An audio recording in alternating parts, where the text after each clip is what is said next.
বগুড়ার ধুনটে সাংবাদিকদের সঙ্গে মতবিনিময় সভা করেছেন উপজেলা জামায়াতে ইসলাম ও পেশাজীবী সংগঠন।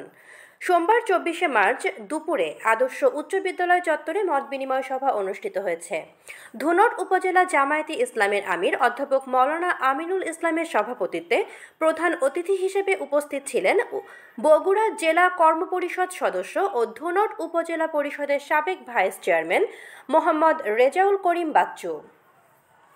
উপজেলা সেক্রেটারি প্রভাষক মাওলানা আব্দুল করিমের সঞ্চালনায় বিশেষ অতিথি হিসেবে উপস্থিত ছিলেন বগুড়া জেলা অর্থ সম্পাদক মাওলানা আবদুল্লাহ হেলাল বাকি। আরও উপস্থিত ছিলেন উপজেলা অ্যাসিস্ট্যান্ট সেক্রেটারি মাওলানা ফিরোজ আহমেদ, অ্যাসিস্ট্যান্ট সেক্রেটারি মাওলানা মোহাম্মদ আব্দুল ওয়াহাব, উপজেলা বায়তুল মাল সম্পাদক তরিকুল ইসলাম, পৌর আমির তরিকুল ইসলাম, সভাপতি পেশাজীবী সংগঠন সভাপতি খলিলুর রহমান।